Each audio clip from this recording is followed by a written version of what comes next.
네, 오늘 목사님을 대신해서 하나님 말씀을 나누게 된 이경훈 강도사입니다.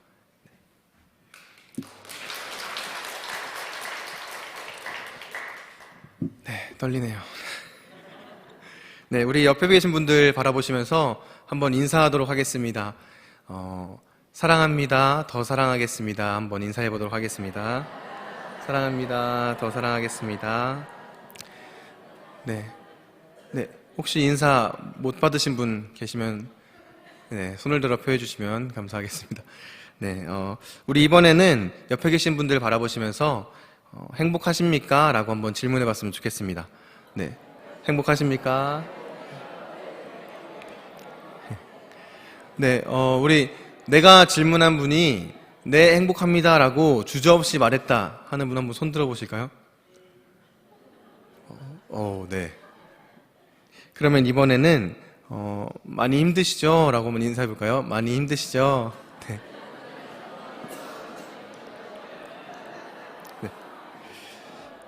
네, 이번에 우리 그러면은 내가 질문한 분이 저 너무 힘들어요 라고 대답한 분 한번 손 들어보실까요?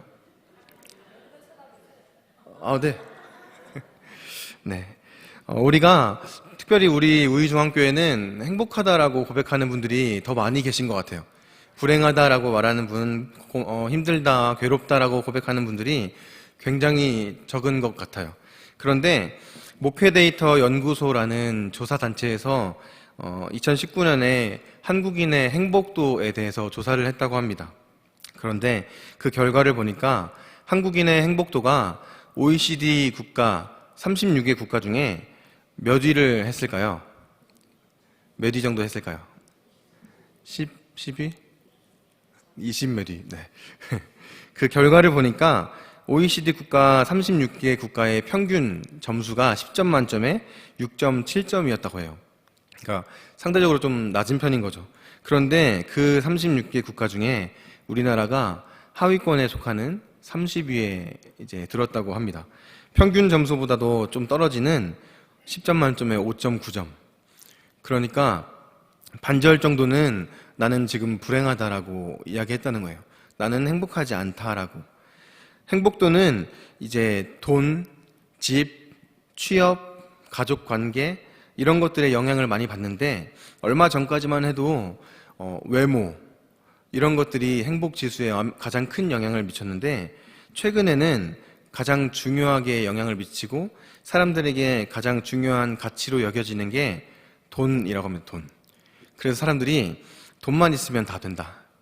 돈만 있으면 다 괜찮다.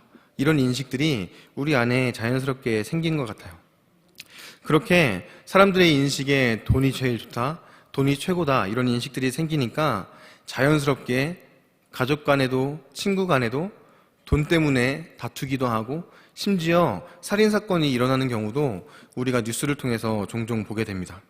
가장 최근에 제가 본 뉴스에서는 형제가 같이 있었는데 이 형제가 로또 당첨금을 서로 가지겠다고 하다가 형제끼리 살인사건이 일어난 그런 일도 제가 뉴스로 접하기도 했습니다.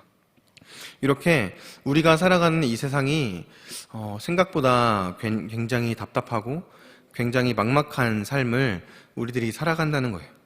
우리 우이중앙교회 성도님들은 상대적으로 행복하게 이런 것들에 구애받지 않고 행복하게 살아가시는 것 같은데 밖에 나가면 대부분의 사람들이 이런 것들 때문에 고통하고 슬퍼하면서 살아간다라는 거죠. 그래서 우리가 사는 세상을 소망이 없는 삶을 살아간다라고 말하기도 하고 특별히 다음 세대인 우리 주일학교 학생들에게 이야기할 때 소망이 없는 다음 세대 너네들 앞으로 어떡할래? 너네들 참 보면은 답답하다, 막막하다 이런 이야기들이 자연스럽게 나오는 것 같아요. 그러니까 그런 이야기를 듣고 자란 우리의 다음 세대들이 자연스럽게 나는 소망이 없어. 나는 꿈을 가져도 그것을 이룰 수가 없어. 이렇게 좌절하고 낭망한다는 거예요. 이렇게 답답하고 어려운 상황 가운데 처해 있는 사람들이 오늘 우리가 읽은 말씀 속에서도 등장합니다. 우리가 다 읽진 않았지만 사무엘상 17장의 이야기들을 쭉 살펴보면 특별히 이스라엘 백성들이 이런 상황에 처해 있어요. 17장 1절에 보시면 블레셋이 사람들을 모아서 이스라엘에 쳐들어옵니다. 우리가 아주 잘 알고 있는 내용인데, 이스라엘을 쳐들어오자 당시 이스라엘을 다스리고 있던 사울왕과 이스라엘 백성들이 군대를 모아가지고 블레셋과 전투를 하기 위해서 나름대로 결심을 굳히고 맞이하러 나가요. 그래서 엘라 골짜기라는 골짜기를 사이에 두고 이스라엘과 블레셋이 대치하게 됩니다. 이스라엘 사람들은 그 전에 사울왕이 이끌면서 전쟁을 했을 때 블레셋과 전쟁을 해서 이긴 적도 많이 있었고, 또 다른 이방 민족들과 싸워서 이긴 적이 있었기 때문에 별 걱정 없이 어쩌면 이번에도 우리는 승리할 거야 라는 그런 마음을 가지고 블레셋의 군대를 해치우기 위해 나아갔을 겁니다. 그런데 이스라엘 백성들이 블레셋을 맞이하러 갔을 때 이스라엘 백성들을 마주했던 사람이 누구인지 아시나요? 누구일까요? 골리앗. 우리가 정말 잘 알고 있는, 아주 많이 들어봤던 골리앗이라는 인물이 이스라엘 백성들을 맞이하러 나옵니다. 그런데 오늘 기록된 말씀을 보니까 골리앗이라는 이 사람에 대해서 엄청나게 놀라운 묘사를 통해서 이 사람을 표현해요. 이 말씀에 보면 이 골리앗을 굉장한 거인이라고 이야기합니다. 기록된 말씀 사무엘상 17장 4절부터 7절까지 4절부터 7절까지의 말씀에 골리앗에 대해서 설명을 하는데, 골리앗의 키가 6규빗 1뼘. 이걸 오늘날의 이제 수치로 환산을 하면 약 2m 90cm. 그러니까 우리 담임 목사님이 키가 굉장히 크시잖아요. 그런데 담임 목사님보다 약 1m 정도 더 큰 사람이 앞에 서 있는 거예요. 그리고 그가 착용하고 있는 투구, 갑옷 이런 것들을 다 합치면 56kg 정도 되는 무게. 그러니까 이제 성인 여성 1명 정도를 메고 다니는 무게인 거예요. 그 정도가 아닌가요? 네. 그 정도의 무게를 메고 전쟁에 나가서 막 싸우는 거예요. 그리고 창도 너무 무겁고 창 날만 무게가 6.8kg가 된다고요. 그러니까 끝에 달려있는 날이 6.8kg. 손잡이는 다 합치면은 더 무겁겠죠. 그거를 가지고 자유자재로 사용하면서 전쟁에서 엄청나게 많은 사람들을 해치웠던 장수가 골리앗이라는 사람인 거죠. 이런 사람이 나타나니까 이스라엘 백성들이 그전에는 우리가 당연히 이길 거야, 우리가 승리할 수 있을 거야 라고 자신만만했는데, 오늘 말씀해 보니까 안타깝게도 이스라엘 백성들이 전부, 심지어 이스라엘의 왕이었던 사울 왕조차도 겁을 먹기 시작해요. 블레셋의 대표로 골리앗이 나왔어요. 아주 거인이고 싸움도 아주 잘하고 힘도 굉장히 센 이 골리앗이 등장했을 때 이스라엘의 대표로는 누가 등장해야 합니까? 이스라엘의 대표로 누가 나와서 골리앗과 싸워야 맞는 거죠? 이스라엘의 왕이었던 사울왕. 사무엘상 말씀을 보시면 사울왕을 표현할 때 이스라엘의 모든 사람들보다 어깨 위로 할 정도로 키가 더 컸다라고 말해요. 그러니까 신장으로 이렇게 표현하는 것을 봤을 때 사울왕이 굉장히 키도 크고 굉장히 힘도 강하고 전투에서 아주 유능한 장수, 유능한 왕이었다는 것을 우리가 추측해 볼 수 있다는 거죠.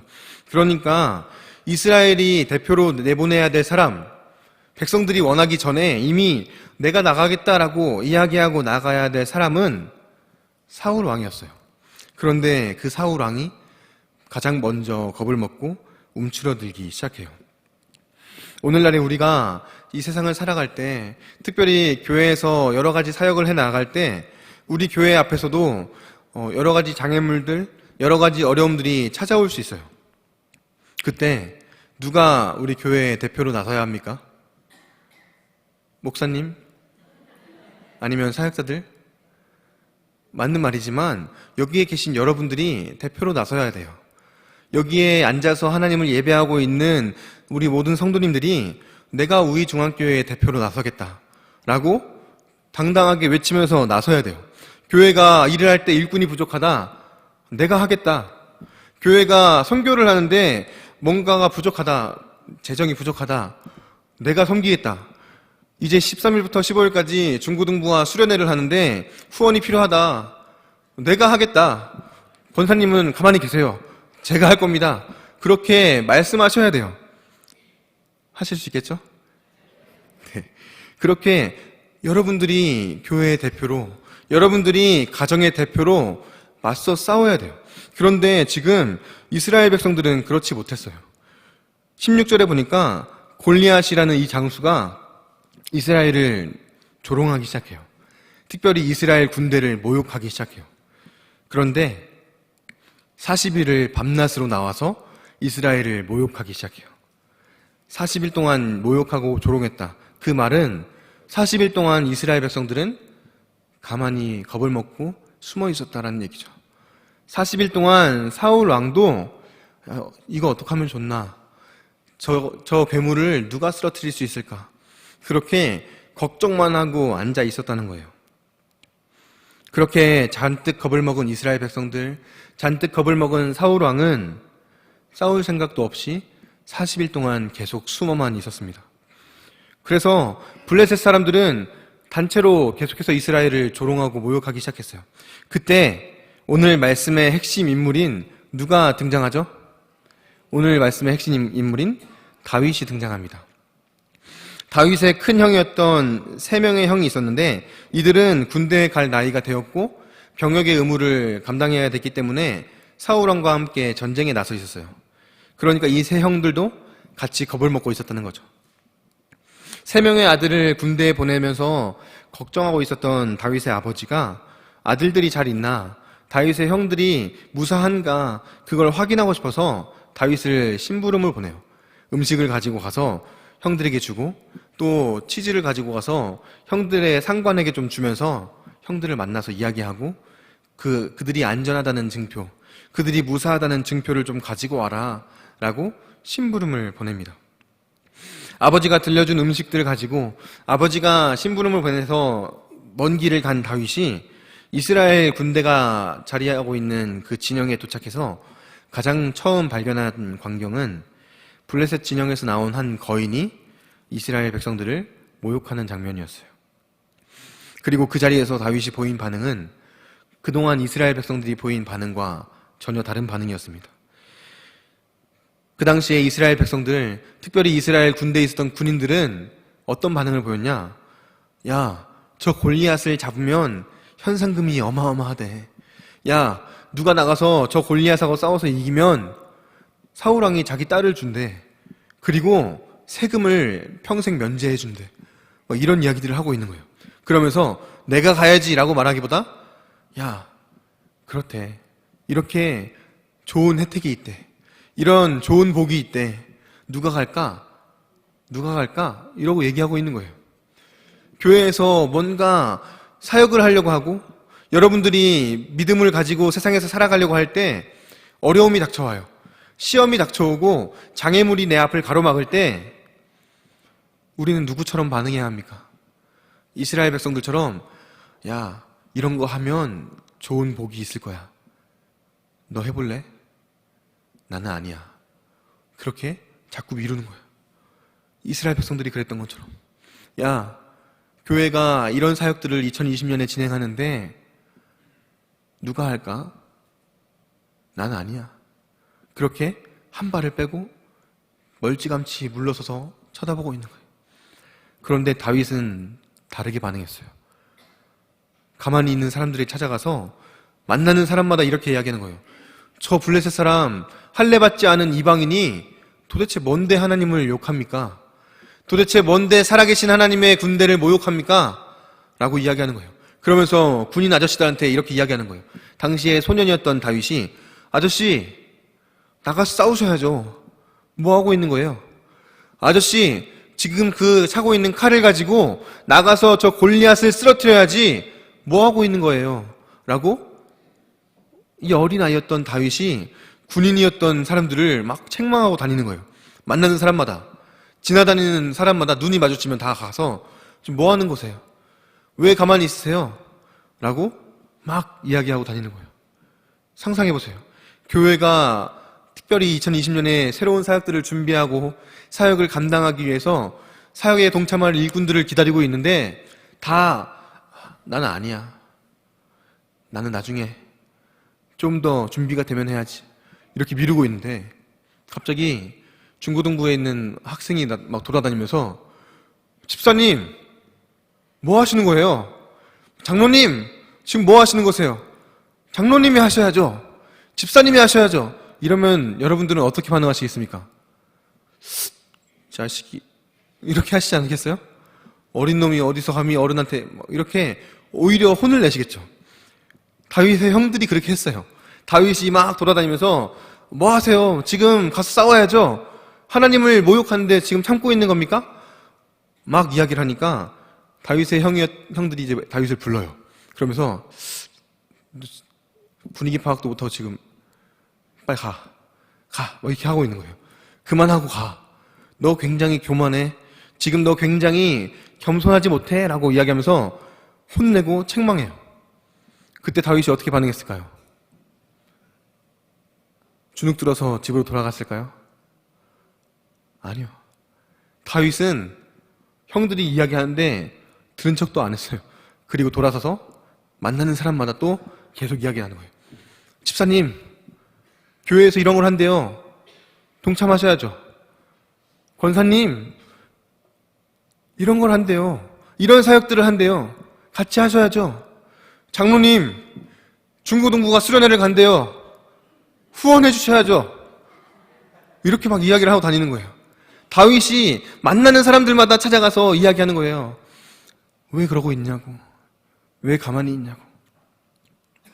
사랑하는 우리 우이중앙교회 성도 여러분, 하나님이 맡겨주신 이 교회, 하나님이 맡겨주신 우리의 사역들에 이스라엘 백성들처럼 멀찌감치 서서 멀리하고 피하기보다 다윗이 그랬던 것처럼 오히려 내 옆에 있는 사람들을 같이 막 부추겨서 강권해서 같이 하자, 같이 섬기자, 같이 특세 나가자, 같이 더 예배를 섬기자, 그렇게 하실 수 있는 모든 성도님들이 될 수 있기를 바랍니다.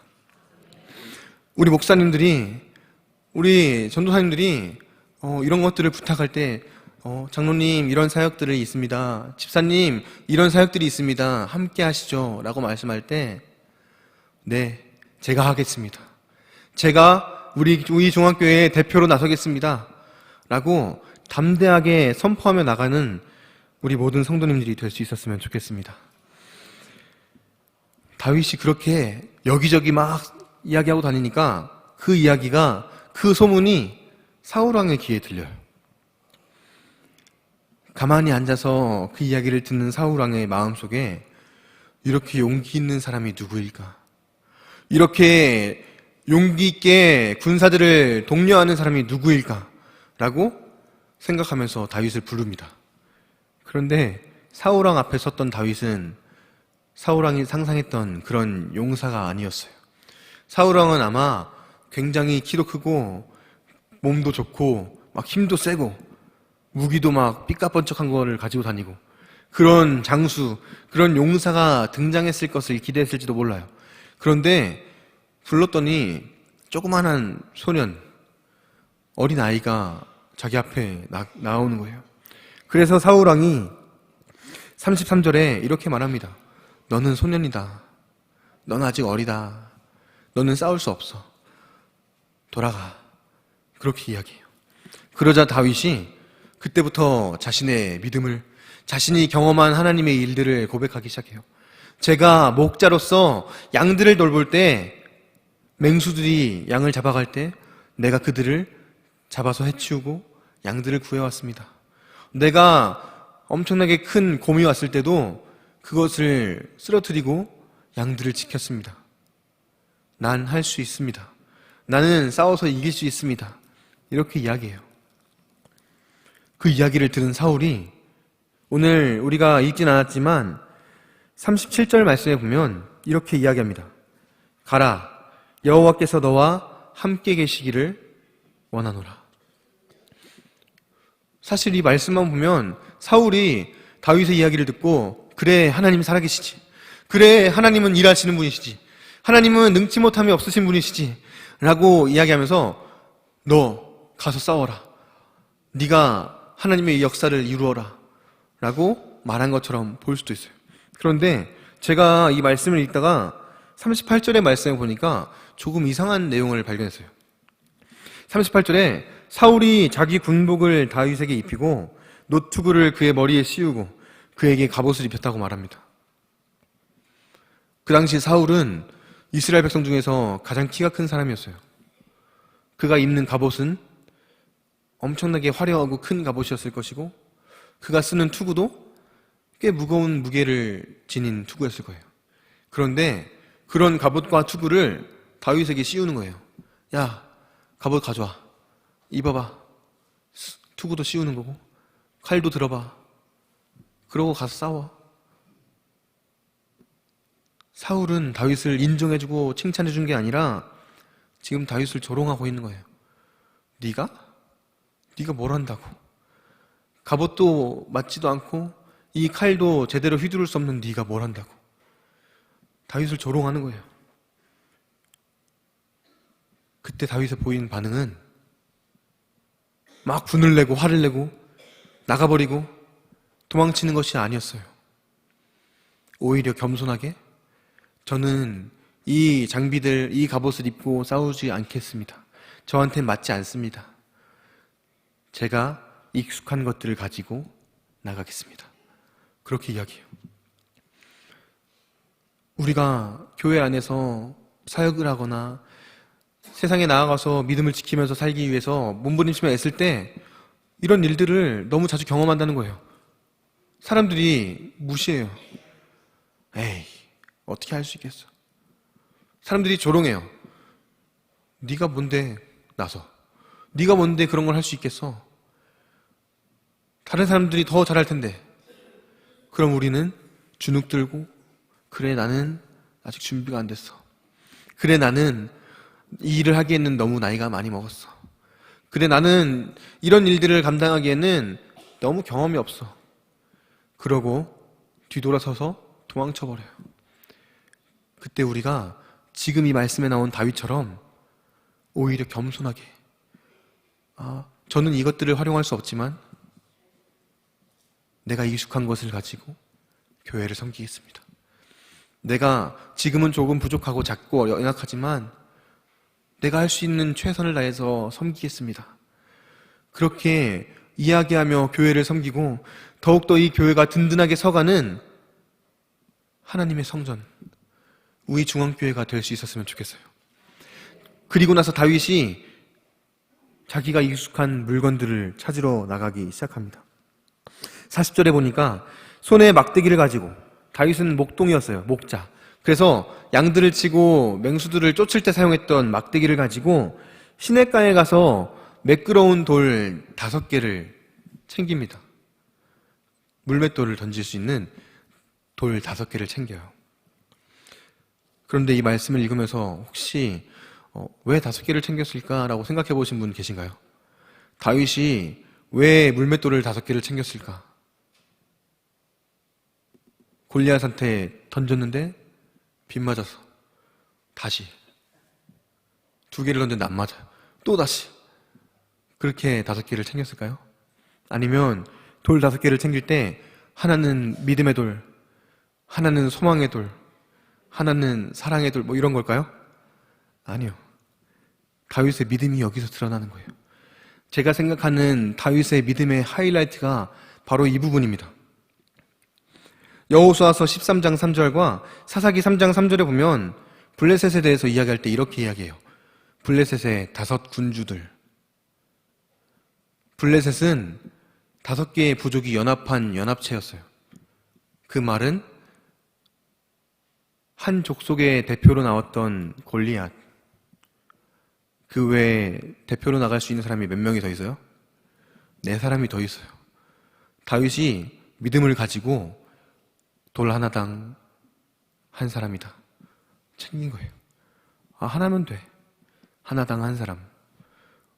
골리앗을 쓰러뜨렸을 때 새로운 사람이 또 등장하면 또 한 발, 또 한 사람이 등장하면 또 한 발. 그렇게 블레셋에 있는 5개의 족속에 대표하는 5명의 장수들을 다 해치울 작정으로 다윗이 물맷돌을 5개를 챙겼던 거예요. 무슨 자신감일까? 무슨 자신감이었을까요? 평생을 목자로서 섬겼으니까 물맷돌을 굉장히 잘 던졌을 거예요. 그 자신감으로 5개를 챙겼을까요? 아니요. 다윗이 믿는 구석이 있었어요. 하나님이 나와 함께 하신다. 내가 던지면 하나님이 명중시키신다. 그 믿음이 다윗에게 있었어요. 5개면 충분하다. 내가 잘하니까, 내 실력이 굉장히 좋으니까, 멀리 가는 양한테 던져서 맞춰가지고 다시 돌아오게 할 만큼 내가 물맷돌을 굉장히 잘 던지고 익숙하니까 5개를 주어서 챙긴 게 아니라 하나님을 신뢰함으로 하나님이 하신다. 나는 던질 뿐이다. 그 믿음을 가지고 다윗이 나아갔던 거예요. 그래서 다윗이 이렇게 고백하는 거예요. 45절에서 47절의 말씀에 보면 다윗이 골리앗에게 이렇게 막 이야기해요. 너는 칼과 창과 단창으로 내게 나아오거니와 나는 만군의 여호와의 이름 곧 내가 모욕하는 이스라엘 군대의 하나님의 이름으로 내게 나아가노라. 그리고 47절에 보면 또 여호와의 구원하심이 칼과 창에 있지 아니함을 이 무리에게 알게 하리라. 전쟁은 여호와께 속한 것인즉 그가 너희를 우리 손에 넘기시리라. 사울에게 자기가 맹수들을 해치웠다라고 이야기할 때에도 다윗은 이렇게 이야기해요. 하나님이 나를 건져주셨다. 내가 실력이 좋아서 맹수들과 싸워서 이긴 게 아니라 그런 상황 가운데에서 하나님이 나를 건져주셨다. 이번에도 나를 건져주실 것이다. 나는 나의 하나님을 신뢰한다. 아무리 어려운 일들이 나의 앞에 닥쳐오고 아무리 큰 시험거리가 나의 앞에 닥쳐온다 할지라도 하나님이 일하신다.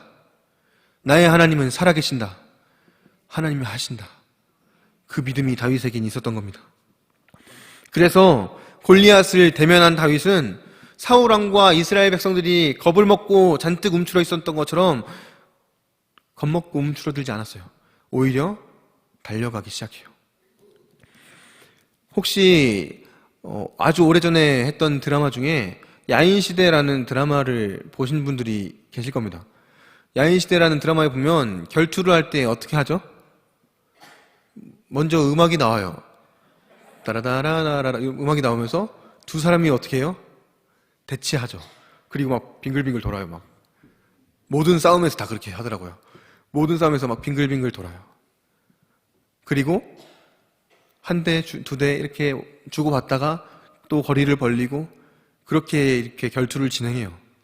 그 당시에 마찬가지로 활을 쏘거나 물맷돌을 던지는 사람들은 달려가면서 쏘지 않았어요. 멀리서 자리를 잡고 활을 쏘거나 조금 가까이 온다 싶으면 또 뒤로 후퇴하고 쏘거나 그런 식으로 전쟁을 진행했어요. 그런데 오늘 말씀해 보니까 다윗이 48절에 다윗이 블레셋 사람을 향하여 빨리 달리며 전속력으로 달려갔다는 거예요. 전속력으로 달려가다가 물맷돌을 하나 던졌는데 골리앗이 막았어요. 만약에 그러면은 다시 뒷검지고 장전한 다음에 또 달려가다가 던지고 이렇게 하려고 했을까요? 아니요. 다윗이 전속력으로 달려가면서 물맷돌을 주머니에서 꺼내고 물맷돌을 돌리기 시작하면서 그의 머릿속에는 한 가지 생각밖에 없었을 거예요. 하나님이 하신다. 그리고 그는 마음속으로 계속 기도했을 거예요. 하나님, 나를 구원하소서. 하나님, 나를 도우소서. 달려가면서 던지는 거예요. 그리고 그 던진 물맷돌을 하나님이 골리앗의 이마에 정확하게 명중시키세요. 여러분들이 살아가는 삶 가운데 우리가 대부분의 성도님들이 나는 행복합니다 라고 고백했지만 그렇지 않은 분들, 혹은 행복하지만 가끔 어려움이 찾아올 때가 있는 분들, 내 앞에 아주 큰 어려움이 찾아올 때, 내가 상상하지도 못할 만큼 어려운 일들이 나의 앞에 닥쳐올 때 다윗과 같이 하나님을 신뢰함으로 나아갈 수 있었으면 좋겠습니다. 우리는 아무것도 할 수 없어요. 다윗이 고백해요. 내가 싸워서 이겼습니다. 그런데 하나님이 하셨습니다. 내가 하지 않고 하나님이 하셨습니다.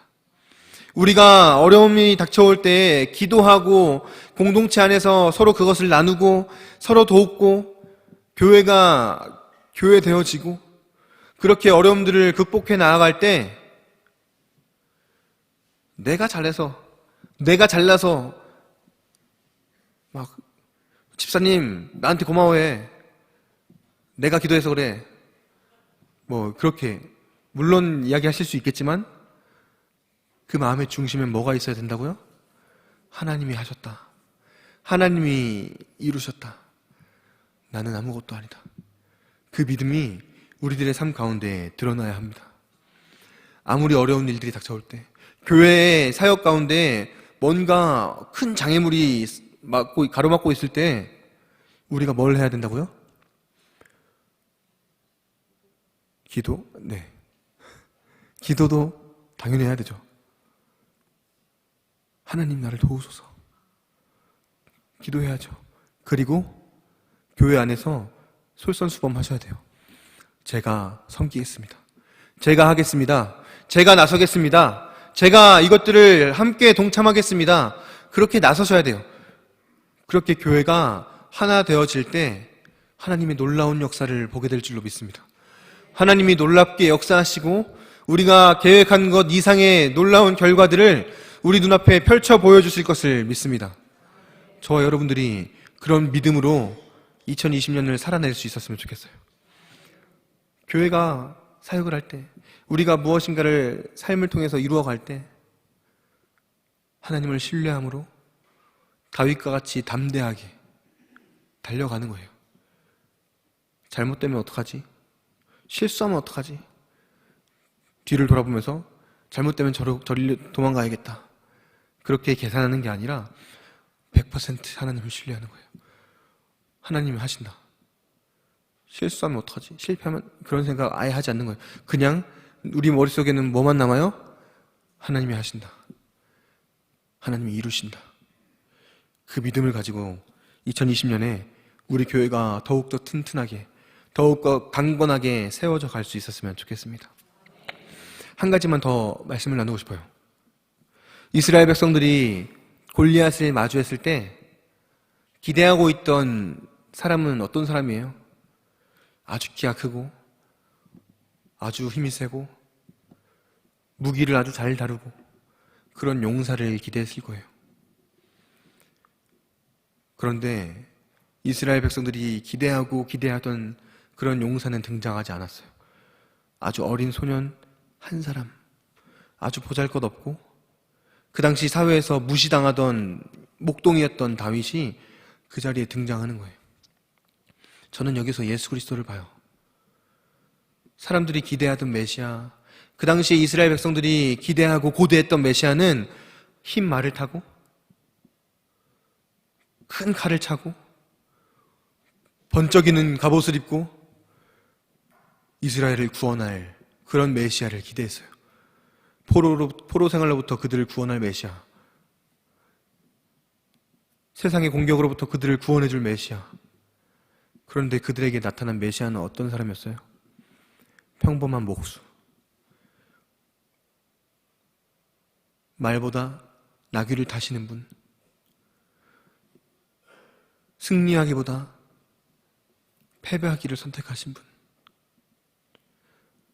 말씀을 통해서 우리가 다윗, 그리고 하나님, 그리고 더 나아가서 예수 그리스도에게로 시선을 고정시켜야 돼요. 우리의 삶 가운데 우리가 어렵고 힘든 일이 있을 때 우리가 원하고 바라는 메시아, 우리가 원하고 바라는 구원자, 내가 원하는 해결책, 세상에서 말하는 것처럼 많은 돈, 많은 물질, 특별한 재능을 가진 사람들, 그 사람들을 통해서 내가 처해 있는 어려움들을 이겨내거나 우리 교회가 맞닥뜨린 장애물들을 건너뛰거나 그러기를 바라시지 않았으면 좋겠어요. 세상의 기준으로 봤을 때에는 보잘것없고 세상의 기준으로 봤을 때에는 힘이 없고 가치가 없어 보여요. 요즘에 아이들에게 복음을 전하고 예수 그리스도를 전하면 대부분 이렇게 반응해요. 필요 없어요. 나한테 그런 건 필요 없어요. 생일 선물로 뭐 줄까? 돈이요. 교회에서도 뭐 갖고 싶어? 나중에 뭐 하고 싶어? 부자 되고 싶어요. 돈 많이 벌고 싶어요. 아이들의 입술에서 예수 그리스도, 나의 구원자, 그 고백이 나타나질 않아요. 어른들이 먼저 변화되어야 돼요. 교회의 어려운 일들, 교회의 어려운 상황들, 내가 삶에 처해 있는 어려운 일들, 나의 가정에 맞닥뜨려 있는 시험거리들, 그런 것들을 해결할 때 우리 어른들이 먼저 하나님 나를 도우소서, 나의 주, 나의 그리스도, 나와 함께 하소서, 그렇게 찾고 의지하고 하나님의 일하심을 우리가 직접 경험하는 삶을 살아가야 되는데, 우리가 먼저 얼마 들어 어떻게 해결해야 돼? 이 사람이 잘해. 그걸 먼저 계산하고 따진다는 거예요. 그 모습을 보고 자라는 우리 아이들은 어떻겠습니까? 자연스럽게 그 모습을 그대로 따라하는 거예요. 시험 기간만 되면 아이들이 교회를 나타나지 않아요. 부모님이 적당히 해. 그 정도면 됐어. 좋은 대학 가고 그 다음에 교회 섬기면 돼. 그런 이야기들을 아이들에게 해요. 아이들이 수련회 가겠다고 이야기하는데, 수련회가 지금 중요해? 네 성적을 봐. 공부해야지. 그 말이 부모님의 입술을 통해서 아이들에게 가장 먼저 들려져요. 그때 아이들은 뭘 보고 배웁니까? 아, 이 정도는 타협해도 괜찮구나. 아, 수련회보다 좋은 대학 가는 게 중요하구나. 아, 하나님을 예배하는 것보다 공부하는 게 더 중요하구나. 하나님을 예배하고 교회를 섬기는 것보다 세상에서 성공하는 것이 더 중요하구나. 그것들을 배운다는 거예요. 저와 여러분들이, 특별히 이 오후에도 하나님을 예배하기 위해서 기쁨으로, 감사함으로 나와 이 자리에 계시는 여러분들이 변화되기를 원합니다.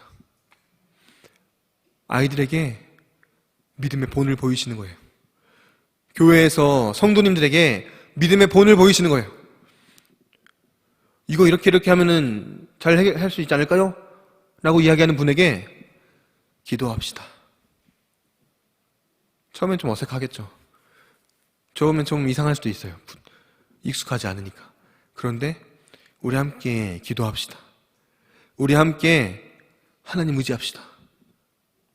그때 기도할 때, 함께 공동체가 연합할 때 하나님이 주시는 지혜로, 하나님이 주시는 능력으로 모든 일들을 다 이루어가는 거예요. 그 자리에서 우리는 하나님의 살아계심을 눈으로 목도하는 겁니다. 그 자리에서 우리는 하나님의 일하심을 보게 될 겁니다.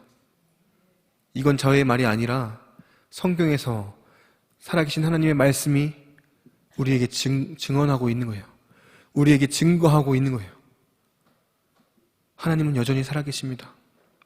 우리가 살아가는 이 세상은, 우리가 살아가야 하는 이 시기는, 이 시대는 여전히 소망이 없고 여전히 답답하고 어둡지만, 나의 하나님은, 우리 하나님은 영원토록 살아계십니다. 그 믿음을 저와 여러분들이 먼저 가지고 경험하고 다음 세대들에게, 우리 교회의 모든 성도님들에게 전파할 수 있는 믿음의 통로, 축복의 통로가 되실 수 있었으면 좋겠습니다. 이 시간에 우리 함께 말씀을 기억하면서 같이 함께 하나님 앞에 간절함으로 기도했으면 좋겠습니다.